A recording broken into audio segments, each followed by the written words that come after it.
परीक्षित, ज्यों ज्यों घोर कलयुग आता जाएगा त्यों त्यों सौराष्ट्र, अवंती, आभीर, शूर, अर्बुद, मालव देश के ब्राह्मणगण संस्कार शून्य हो जाएंगे।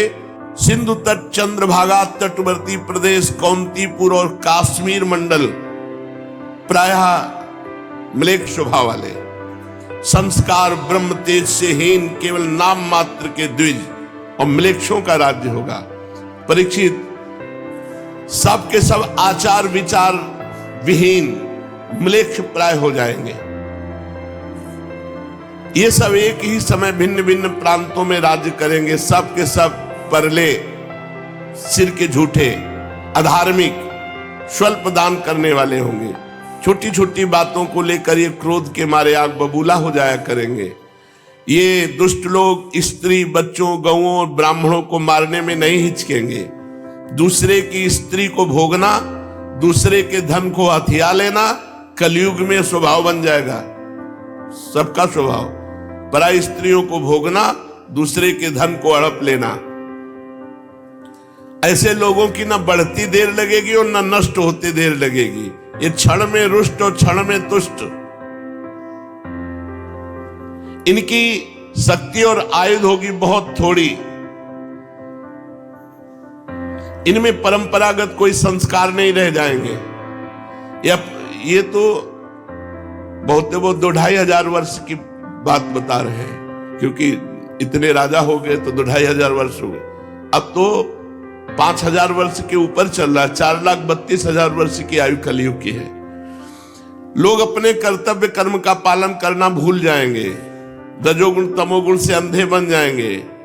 राजा के वेश में म्लेच्छ ही होंगे। लूट घसोट, प्रजा का खून चूसना, ऐसा स्वभाव बन जाएगा। ऐसे लोगों का शासन होगा तो देश की प्रजा भी वैसे ही स्वभाव, आचरण और भाषण वाली हो जाएगी। राजा लोग तो उनका शोषण करेंगे, प्रजा आपस में एक दूसरे को उत्पीड़ित करेंगे और अंततः सब नाशवान, नष्ट। फिर वही आ गया, ये सब लिखा पढ़ी है, सब मर गए, मिट्टिया मिट हो गए, कहीं कोई नहीं। श्री सुखदेव जी कहते, परीक्षित, समय बड़ा बलवान है। ज्यों ज्यों घोर कलयुग आता जाएगा त्यों त्यों उत्तरोत्तर धर्म, सत्य, पवित्रता, क्षमा, दया, आयु, बल और स्मरण शक्ति का लोप होता जाएगा। कलयुग में जिसके पास धन होगा उसी को महान माना जाएगा।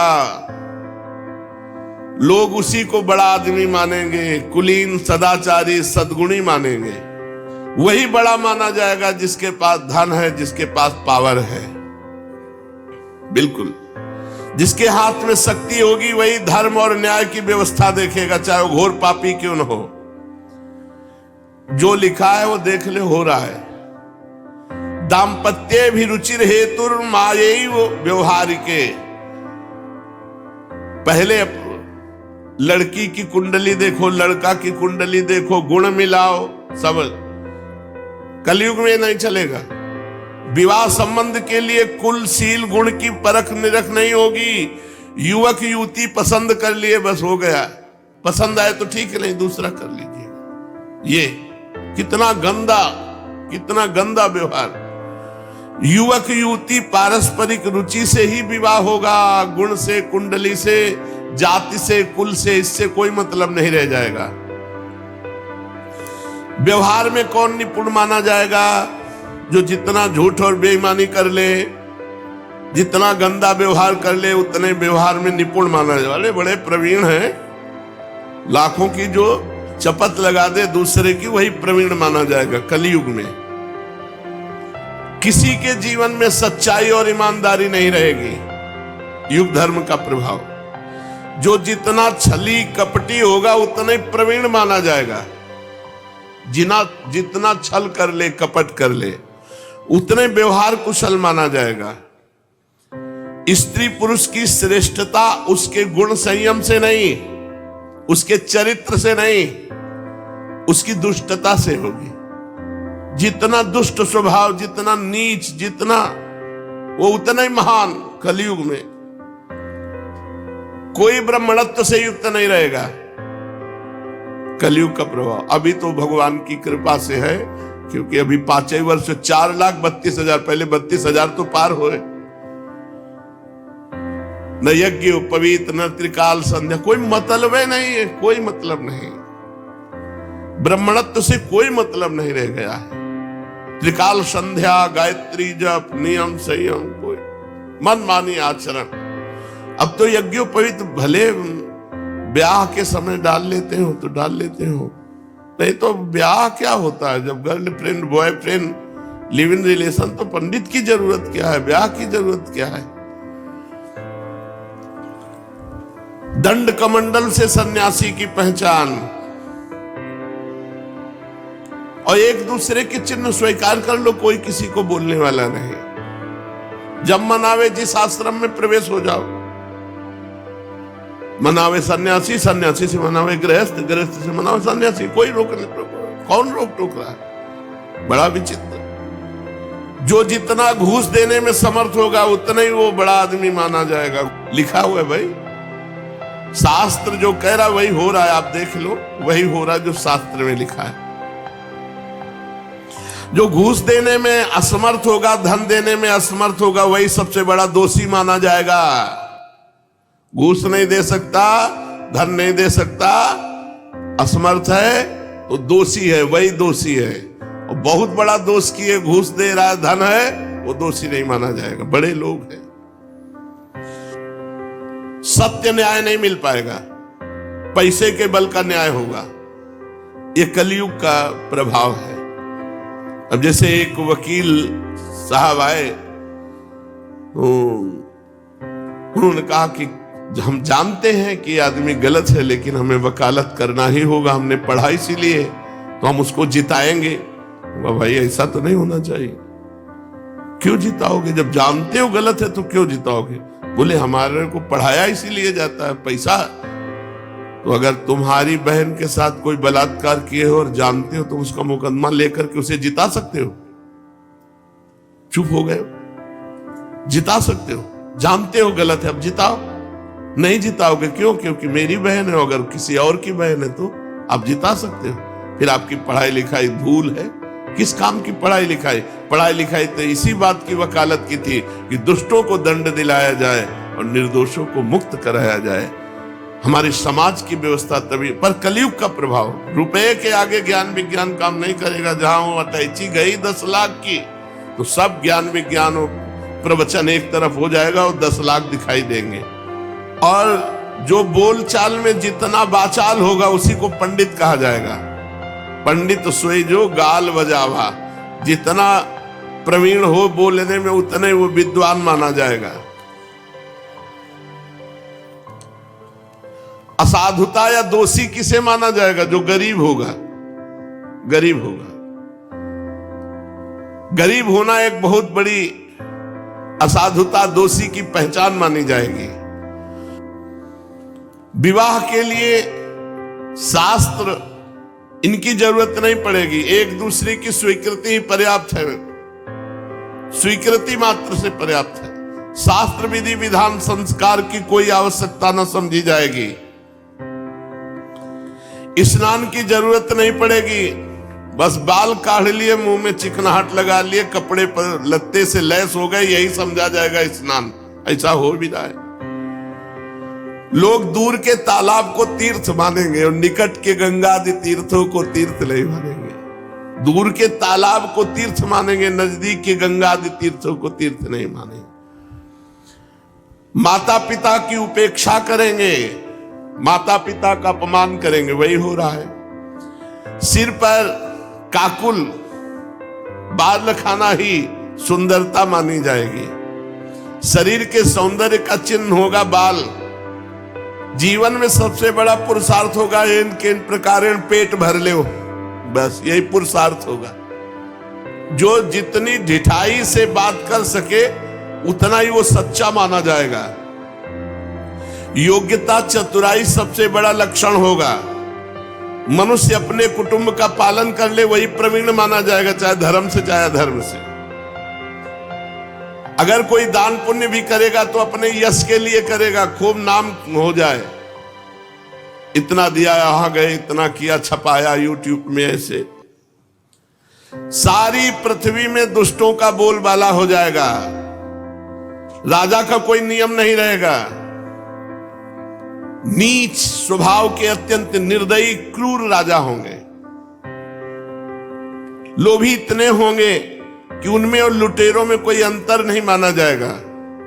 प्रजा की पूंजी छीनना, दूसरे की पत्नियों को हड़प लेना, ये सब कलयुग में। प्रजा पहाड़ों और जंगलों में भाग जाएगी। किसी तरह बीज गुठली फल फूल खा करके अपना पोषण करेगी। कलयुग में कभी वर्षा नहीं होगी, सूखा पड़ जाएगा। तो कभी कर पर कर राजा के द्वारा लगाया जाएगा, कभी इतनी वर्षा होगी कि अन्न ही नहीं हो पाएगा, कभी कड़ाके की सर्दी पड़ेगी, पाला पड़ेगा, कभी आंधी चलेगी, कभी गर्मी पड़ेगी, कभी बाढ़ आ जाएगी। कलयुग में प्रायः ऐसे ही से प्रजा पीड़ित रहेगी। लोग आगे चलकर ऐसी परिस्थिति आएगी कि भूख मिटाने के लिए भोजन नहीं मिलेगा, प्यास के लिए पानी नहीं मिलेगा। आज जैसे लिखा है 4 वर्णों की मर्यादा नहीं रह जाएगी तो नहीं रह गई। जैसे लिखा है ब्याह के लिए पंडित या शास्त्र की आज्ञा की जरूरत नहीं, मनोनीत, मन में हमने चयन कर लिया, अब चयन कर लिया, अब हो गया। भूख प्यास के लिए लोग तड़पेंगे, मरेंगे आगे जब समय। इसीलिए कर ले अभी भजन कर ले। कलयुग है और आगे आएगा तो देख लेना। ऐसे ऐसे रोग होंगे कि कोई नहीं बचेगा कि जिसके रोग ना हो। देख लो, हमने कैंसर का नाम कभी सुना नहीं था अपने समय में। अब कैंसर ऐसे हो रहा है जैसे जुकाम बुखार, ऐसे कैंसर फैल रहा है। कलयुग में मनुष्यों की परम आयु रह जाएगी 30 वर्ष। 10 वर्ष में जवान और 20 वर्ष में बुढ़ापा, 30 वर्ष में ढनंग गए। 30 वर्ष आगे चल करके आयु आएगी, 30 वर्ष में सब हो जाएगी पूरी जिंदगी का खेल। जितने में अभी जवान होते हैं उतने में सब हो जाएगा। परीक्षित, कलिकाल के प्रभाव से मनुष्यों के शरीर छोटे छोटे होने लगे। साइज कम होता जा रहा है। देखो कहां साइज बढ़ रहा है। अब इतने बड़े बहुत इतने बड़े हो गए। अब ऐसा तो नहीं कि लंबे चौड़े, शरीर छोटे छोटे क्षीण रोगग्रस्त होंगे। कोई वेद की आज्ञा नहीं मानेगा। वर्ण आश्रम सब कोई वेद की आज्ञा नहीं मानेगा। पाखंड बढ़ता जाएगा। राजा लोग होंगे लुटेरों के समान, गौएं बकरियों के समान हो जाएंगी। वो आई थी ना गाय, गोद में लेके आए थे। देख लो जो लिखा है। तो हम कहा बच्चे हैं, बोले नहीं दूध देती है, इनके बच्चे हैं। ऐसे गोद में लिए थे छोटी छोटी। गौएं हो जाएंगी बकरियों की तरह और कम दूध देने वाली बन जाएंगी। वानप्रस्थी और सन्यासी ये विरक्त आश्रम वाले घर गृहस्थी की तरह। तपसी धनवंत दरिद्र ग्रही, कलि कौतुक तात न जात कहे। जिनसे वैवाहिक संबंध है उन्हीं को अपना संबंधी माना जाएगा। धान जौ गेहूं ये छोटे छोटे पौधे होंगे और रसहीन होने लगेंगे। जैसे अब खाद पड़ती है, अब कहां पावर रह गया। पहले की रोटी जो खाई है गाय के गोबर में पैदा हुई वो स्वाद अब इन रोटियों में थोड़ी रह गया। ऐसे ही पाते चले जाओ, ऐसा गेहूं में स्वाद था। वृक्षों में जो रसाल फल देने वाले वृक्ष हैं सब सूख जाएंगे, सूख गए। बगीचे के बगीचे सूख गए। एक एक गाड़ी आम, सुबह जाओ बिछा पड़ा हुआ है आम। अलग अलग स्वाद के आम थे, हिंगुहा ये वो, बड़े बड़े वृक्ष आम होते, बड़े बड़े वृक्षों के। मतलब जितनी बड़ी राधा केली कुंज इतना बड़ा एक वृक्ष होता। ऐसे फैली डाले और जब सुबह जाओ तो बिछा हुआ आम पड़ा है, बाल्टी में डाल के बैठ जाओ, 2-4 किलो तो ऐसे ही पा जाओ। आम फ्री बुला के पवाया जाता था। जिसके बगीचे होते थे खूब, वो सब सूख गए। अब इतने बुदे हैं, इतने बड़े फल हैं, पता नहीं कौन। देखो कलयुग का प्रभाव। इतना बड़ा पेड़ है, वो डाले संभालने लायक है नहीं, इतना बड़ा फल है। ऐसा वर्ण संकर पैदा हो रहे, फल फूल मनुष्य। अधिकांश रसाल वृक्ष सूख जाएंगे, छोटे छोटे कटीली झाड़ियां और ऐसे वृक्ष रह जाएंगे। कुछ समय बाद समय आएगा कि आकाश में बादल और बिजली तो दिखाई देगी, बूंद पानी नहीं गिरेगा। कर लो भजन जल्दी जल्दी, निकुंज चलते हैं। गृहस्थों के घर अतिथि सत्कार नहीं होगा। पहले लिखा होता था अतिथि देवो भव, अब लिखा होता कुत्ते से सावधान। कलयुग का प्रभाव। दरवाजे पे तुलसी का पौधा, गाय बंधी है पवित्र, अब दरवाजे पे कुत्ता बंधा हुआ है। आजकल दरवाजे पे कुत्ता रखे जाते हैं, गेट के अंदर रस्सी बांध करके सुरक्षा के लिए। पहले लिखा अतिथि देवो भव घरों में, अब लिखा होता कुत्ते से सावधान। हाँ, जनसंख्या अभी बढ़ रही, फिर घटेगी, क्योंकि वर्षा नहीं होगी, भूखों मरेंगे सब। आगे समय आएगा। परीक्षित अधिक क्या कहें, कलयुग में ऐसा स्वभाव हो जाएगा मनुष्यों का जैसे गधों का, केवल बोझा ढोना, कोई भजन पूजन से मतलब नहीं। गृहस्थी केवल भोग भोजन, बस इसी के लिए परेशान रहेंगे, सब विषयी पुरुष हो जाएंगे। ऐसी स्थिति में धर्म की रक्षा करने के लिए फिर भगवान को ही अवतार लेना पड़ता है। प्रिय परीक्षित, सर्वव्यापक भगवान श्री हरि सर्वशक्तिमान हैं, सर्वस्वरूप होने पर चराचर जगत के शिक्षक हैं, सद्गुरु हैं। वे साधु सज्जन पुरुषों के धर्म की रक्षा के लिए उनके कर्म बंधन को काट कर उन्हें जन्म मृत्यु के चक्र के छुड़ाने के लिए अवतार ग्रहण करेंगे जब घोर कलयुग आ जाए। अभी 4,32,000 में अभी 5,000 के ऊपर कुछ हुआ है। भाव भ्रष्टाचारा सब संसारा, धर्म सुने नहीं काना, कलिकाल बिहाल के मनुजा नहीं माने को अनुजा तनुजा। भारी भ्रष्टाचार बढ़ेगा जब घोर पापाचार, कहीं राम कृष्ण हरि नाम सुनाई नहीं देगा, स्वाहा स्वधा वे सब। उस समय संभल ग्राम में विष्णु यश नाम के एक श्रेष्ठ ब्राह्मण होंगे, उनका हृदय बड़ा उदार एवं भगवत भक्ति से पूर्ण होगा। उन्हीं के घर में कल की भगवान का अवतार होगा। श्री भगवान अष्ट सिद्धियों के और समस्त सद्गुणों के एकमात्र आश्रय हैं। समस्त चराचर जगत के वही रक्षक और स्वामी हैं। उनके घोड़े का नाम होगा देवदत्त। वो देवदत्त नामक शीघ्रगामी घोड़े पर सवार होकर दुष्टों को अपने तलवार के घाट उतारेंगे। काट काट कर जितने दुष्ट कलयुगी हैं सबको मारेंगे भगवान। और उन भगवान के रोम रोम से अतुलनीय तेज की किरणें छिटकती होंगी। वे अपने देवदत्त नामक शीघ्रगामी घोड़े से पूरी पृथ्वी पर विचरण करके जो राजा के वेश में छिप कर रहने वाले कोटि कोटि डाकू हैं उनका संहार करेंगे। फिर जब सब दुष्टों का संहार हो जाएगा तब नगर और देश की सारी प्रजा का हृदय पवित्र हो जाएगा। कल की भगवान के दर्शन से शरीर में लगे हुए अंगराग के स्पर्श से पावन वायु सबकी बुद्धि शुद्ध कर देगी। उनके पवित्र हृदयों में सत्य मूर्ति भगवान वासुदेव विराजमान होंगे और फिर उनकी संतान पहले की भांति हष्ट पुष्ट और बलवान होने लगेगी। प्रजा के नयन मनोहारी हरि के ही अवतार से धर्म की रक्षा होगी, क्योंकि हरि सबके स्वामी हैं। जब भगवान कल की रूप में अवतार ग्रहण करेंगे उसी समय से फिर सतयुग प्रारंभ हो। ये आखिरी बात है। 4,32,000 अभी तो 80 तक लोग जा रहे हैं, 90 तक बताया नहीं, 20-30 में हो जाएगा काम। 4,32,000 भजन कर लो भजन। चलो चलते हैं निकुंज श्री जी के पास, वहीं 56 भोगा रोकेंगे और मजीरा हो जाकर कीर्तन करेंगे, जय जय श्यामा जय जय श्याम जय जय श्री वृंदावन। कहाँ इस प्रपंच में फंसेंगे। खूब भजन कर लो। नहीं आकाश में बिजली दिखाई देगी, बूंद पानी नहीं होगा तो नीचे से पानी कहाँ निकलेगा। पीने के लिए तड़प जाओगे, मर जाओगे। ऐसा समय आएगा, भोजन नहीं मिलेगा, अन्न नहीं मिलेगा, हाहाकार मच जाएगा, इतनी जनता बढ़ जाएगी, फिर सब मरेंगे। इसलिए यही सब दिमाग में आकर भजन कर लो, खूब भजन करो। अभी कलयुग महाराज की बड़ी कृपा है, खूब खाने को मिल रहा है, अभी बढ़िया शांति है। पहले से बहुत अच्छा था। जो प्रारंभ में कलयुग का स्वरूप था उससे अच्छा स्वरूप है इस समय।